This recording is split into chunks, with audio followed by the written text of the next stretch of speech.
So I'm Elspeth. I'm a senior lecturer in the School of Sociology and Politics and International Studies. So I'm Lauren, and I'm in third year doing politics and international relations. I'm Evelyn, and I'm in second year doing sociology and with quantitative research methods. Because the sociology curriculum and the politics and IR curriculum has what we feel are a number of shortfalls in terms of the diversity of the curriculum and in terms of who's centered as an authority.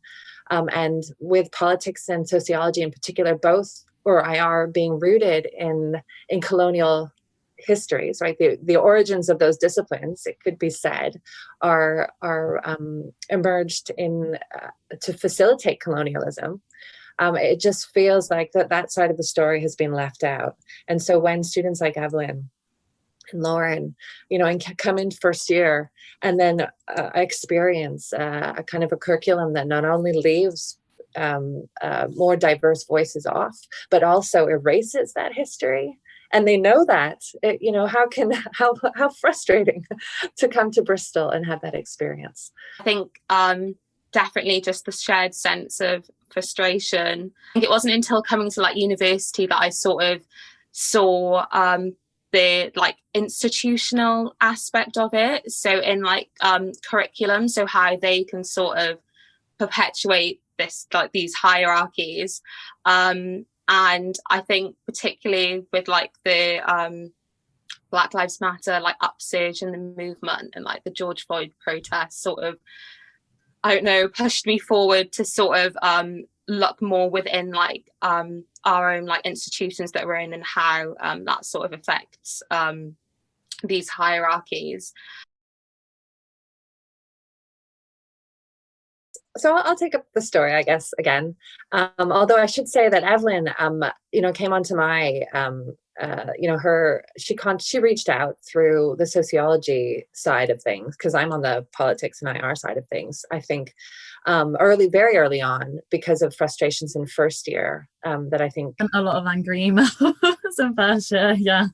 We decided, I think quite early on, some PhD students and I, that what we needed to do was to metricize things. I think we were really frustrated with the slow pace of change and with the emphasis on addressing things like the gender gap, but not the racial gap when it comes to attainment and addressing students' complaints. We decided, well, we need to do something more, because student testimonials like Evelyn's are not getting anywhere. These protests are not generating any kind of change. So I don't know if it's, where this comes from, but it just felt very strongly with these PhD students that we needed to put some numbers on it. We needed to be able to tell a story that people would pay more attention to. And so we kept the testimonials.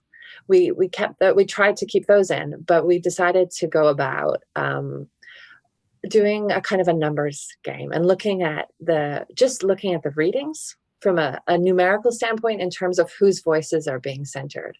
And that's where Lauren came in, and then Evelyn came in, because to start to assess our curriculum in terms of the data it was going to be a massive challenge. So we needed some bodies, we needed some minds to do the analysis. And that's where Lauren came in as a paid internship through the widening participation internship scheme.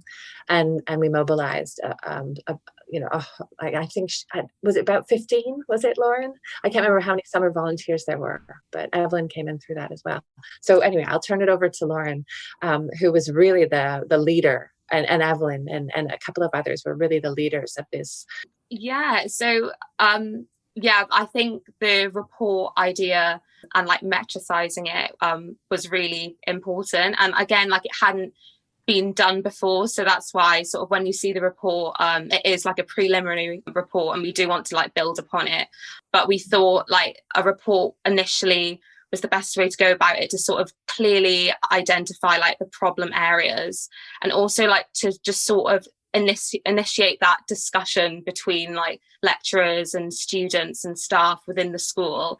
And it definitely did just that, which is what we set out to do. So it was quantitative and qualitative analysis of the SPAIS department, so Sociology, Politics and International Studies departments, mandatory units for both undergraduates and postgraduates. And we had like this Excel spreadsheet, and it was basically assessing the essential readings. So typically like 3 to 5 essential readings per week in the specific units. And there were essentially 2 parts to it. So the first part was assessing the diversity. So that was where gender came in, ethnicities, and also we were looking at how many readings or like the authors were coming from institutions in the global south as well. So we thought that was important to put in. And then the second part was, which is always hard, it was harder to do, I guess, like assess the decolonial content in a way that's sort of numerical, but then we quickly realized that there did need to be that qualitative aspect to it as well, if we fully wanted to get everything out of these readings. And in that it was, so we went through the readings and highlighted and commented on the ones that we thought were talking about like decolonial topics and were decolonized, and then we put that into a percentage, worked out a broadened score, sort of the whole unit as a whole. And then we also added the qualitative aspect. So that was when reviewers, so like myself and like Evelyn and the volunteers, the ones who were assessing the units, could highlight anything that sort of the numbers wouldn't show. So say like controversial readings, problematic readings. Also we realized that BAME, that does sort of, well, it does group all ethnicities together. So in that we sort of highlighted what ethnicities the authors were, to get more of like a better and like holistic analysis. And then the final aspect was the stoplight approach. So we clearly coded the units either red, yellow or green, and that was based, so like red was like deeply dissatisfactory, yellow was like dissatisfactory, and then green was satisfactory. Starting on this journey of thinking about the curriculum as a whole, as a program, so that the future iterations of this is to sort of think about what does it mean if your learning journey through a particular degree doesn't force you to come into contact with diverse authors, or more importantly, in some ways, the concepts that are about addressing racism and colonialism. What kind of politics or sociology degree is that if you can graduate without having encountered those key ideas? I think as well, in doing that, like the report starts to think about what it means to have a white reading list and to be taught just by white lecturers and staff, and to show that you can go through almost an entire degree without critically engaging with authors of colour, authors from the global south, without even many female authors, regardless of ethnicity, which is just crazy to me. And also acknowledging that because of all the knock-on effects of these hierarchies of knowledge which are presented to us in our degrees, how that will impact people's wider university experience. So the curriculum isn't isolated, it feeds into what students are going to say to one another, into the experiences and the attainment of students of colour, how isolated you feel. Like, I don't think I would have come to this project if I wasn't really angry at people in first year and disappointed by what the curriculum was and what I expected it to be from a subject like sociology, and likewise with politics, which can be tools for social action, social change. But also I think it was important to engage the majority of staff in discussions, and students as well, so they can think about their units like more specifically, and how they sort of maybe obviously unintentionally reproducing these hierarchies. So it's not just one particular unit, like it needs to be seen as a process throughout. So I think, yeah, it's essential for students to see that like colonization and the hierarchies of knowledge is something that affects all areas of politics and sociology. And so it may sort of hinder progress if like students and staff see it as something completely separate. So therefore, like trying to introduce like one discrete unit on decolonisation. And I personally would not be against a unit on decolonisation. I think that's a great idea, but as long as it doesn't take away from the decolonising of other units as well.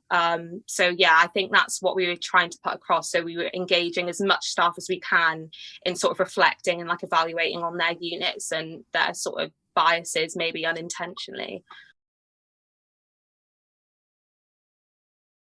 We definitely experienced some resistance, and I think there was a lot of maybe even collective frustration among some of the staff, especially at the traffic light system of the report, because they felt like it sort of oversimplified the details of the module. But ultimately that traffic light system was just an endpoint for us. We wouldn't expect anyone to ignore all the complexities that it tries to take into account. But I think the sort of angry reaction we got from some staff is a sign that the report did highlight some stuff that needed to be highlighted. And you're always going to have people that are against change. And I think those people either don't see decolonisation as a priority, or they don't maybe realise the impact, the hurtful impact it has on students of colour. Going back to this question about resistance and what we're encountering, as well as, why do the whole approach of the whole school, is because what we're fundamentally looking for is a kind of cultural change, right? We're looking for a change in the organizational culture of our school, so that it becomes almost impossible, maybe not impossible, but it becomes really hard to ignore this stuff. And it becomes a default for people to consider this as their teaching.